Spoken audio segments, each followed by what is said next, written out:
Okay, welcome from Casa de Cope. It's Christmas Day 2018. I've got a short video I promised someone I'd make to kind of help them with the purchase of a new shotgun. So I'm going to blow through this right quick. I've got other things I need to go and be doing, so can't take too long with it. But my favorite shotgun for all purposes is one of the variations of the Mossberg, 590 to 500. Even the little Maverick that, well, I guess most of the stores carry the little Maverick 88, which is very similar to the Mossbergs. Cheap, fun little gun, but I have nothing against the Winchesters. I have nothing against the Remingtons. I just like the Mossbergs better. And one of the reasons I do is because of where the bolt latch is, the bolt release here, slide release, whatever they call it. It allows you to run that, if you have a malfunction, reload, whatever you're trying to do, you just hit that with your middle finger. You never have to take your eyes off the target. You never have to release your firing grip, where on the Remington, the button is up here in front of the trigger guard. So you're pretty well limited to moving your hand up here and then working the slide that way. So this seems faster to me with the safety up on top.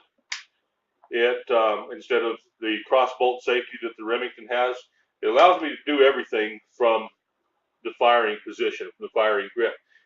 Safety on and off, works the bolt this way, and this seems faster, particularly for a gun that you're going to use for defensive purposes. Recreation doesn't matter. That's why the Remington, I've had several 870 Remingtons. I like them, but they are my recreational guns. There are thousands and thousands of Remingtons out there used by law enforcement for those purposes, and that's fine. That's their choice. It's just not what I like. So for the person, this is a 20 gauge, just like the one that asked me to do this video is purchasing. And the 20 gauge is not punishing. It's easy to shoot. It's easy for most children and small framed people. There's just a little bit. The reason I offered to make this video is I didn't want this girl that's going to be shooting it is small framed and a little bit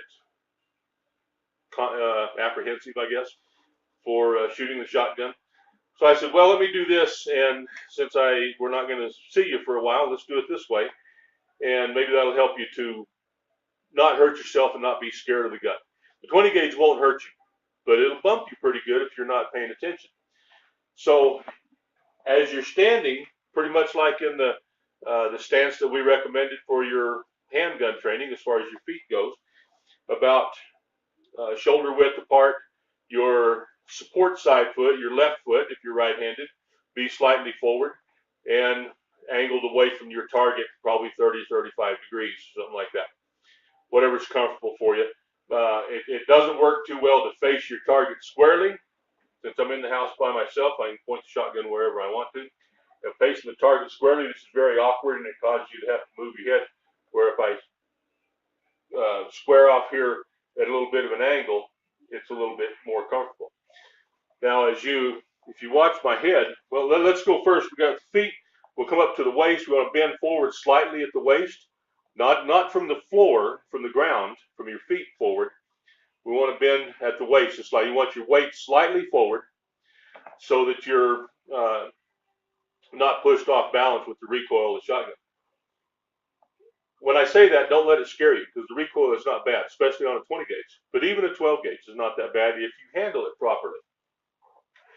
So when you bring this gun up here, you want to put the butt into this pocket. You feel there's a soft pocket right there. You got your collarbone, and you can feel your kind of your breastbone, I guess you call it. And there's a pocket right here. You want to put the toe of that stock right in that pocket. So you're a little bit higher back here. That looks, a lot of people bring the gun down here and then have to put their head way down in an awkward position to shoot the gun. Put the stock up here higher, where you can just set your head down right straight. You should be right in line Let me get this in line with the camera there. There we go. Where you can just set your head straight down in line. I'm looking above here. I'm looking right down the gun, and I get ready to shoot. I just set my head down on the gun. Okay, let's look from this side. I just want to set my head straight down. I'm not going to tilt my head either way. If you have to tilt your head way over here, it's probably because you're cross dominant. It's probably because you're right-handed and left-eyed, or vice versa. If that's the case, you need to learn to shoot with the other hand. That's a whole different story. We'll worry about that some other time. So bend forward slightly at the waist, angle the waist from your target slightly, and set your head down on the gun. When you put this butt up to your shoulder, pull it in there tight. That's where it's going to hurt. You ever see the videos of Bruce Lee and his 1-inch punch? From an inch away, he can uncoil that muscle and hit hard enough to make a man step back. But if he were here, probably not. So if you hold this gun loosely because you're scared of it and hold it away a little bit, it's going to hurt you. It's going to bump. Otherwise, it moves a little bit. If you're flexed, your knees should be flexed slightly. Listen to what I said. Don't bend your legs. Flex your knees slightly. Don't lock your joints. Flex them a little bit. Bend slightly at the waist. Pull this up tight. Set your head down straight. And when it moves, it'll move you a little bit. It does not hurt. It'll hurt if you get in a hurry and get the stock away from your shoulder or loosely up against your shoulder. I was telling you, one of the ones shotguns you were looking at was the one just like this, except it had the collapsible stock, the cool tactical stock on it, and I don't remember what all else. But the thing about the thumb hold, the pistol grip and the collapsible stock. Pistol grips are not conducive to safe, rapid operation with the Mossberg. Pistol grips work fine for the Remington. If you've got your pistol grip here and your safety and everything is a little bit easier to operate, you can see the problem here. If it's actually going to be about here, because the pistol grip comes down this way, and this bolt release is very protected right there. It's hard to get to, and your safety's up here. So if you're holding the shotgun this way, what do? Reach back with your support hand, or turn loose of this and operate the safety. So I don't like the pistol. That's why I told you what I told you when you sent me those pictures. So I like conventional stock, and whatever else you put on it is up to you. Side saddles obviously go on the left side of the gun. I was going to say sport side. It's on the left side of the gun, because I can operate everything from here, and any additional ammunition I have, I'm going to be able to access it with my support side hand from here, or a pouch, or a pocket, or whatever. So if I have a reload, I just want to shove that in there, shove it in, work the bolt. I want to maybe put a slug in. I'll open this up, pull a slug, drop it in the other side. Let's see here.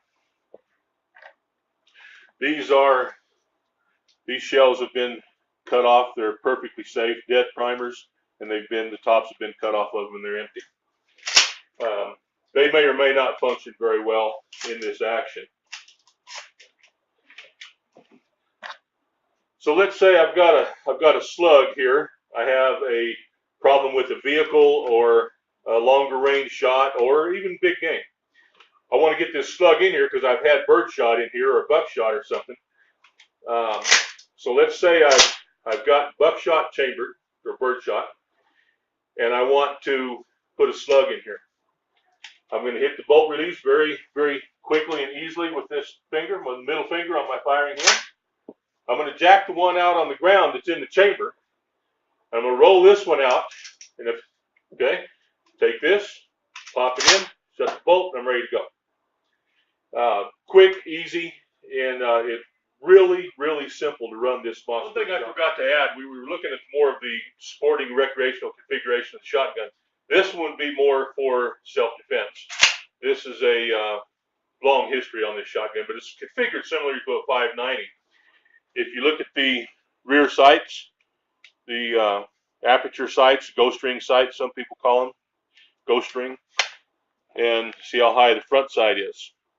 This is a door breaching attachment on this particular shotgun when I bought it.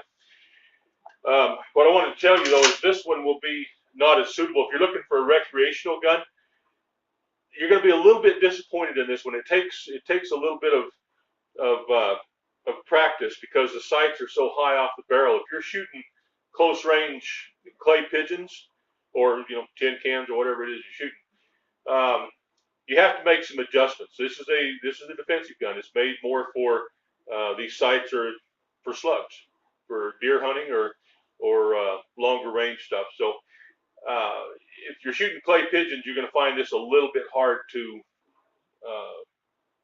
make it work for you real well. But this one has the longer capacity, the longer magazine capacity, the 6-shot side saddle instead of 4, and of course it's camouflaged and ready to go play in the woods. So sorry to throw that in there for you so you know if you get out there and are shooting clay pigeons and your wife's out shooting the heck out of you.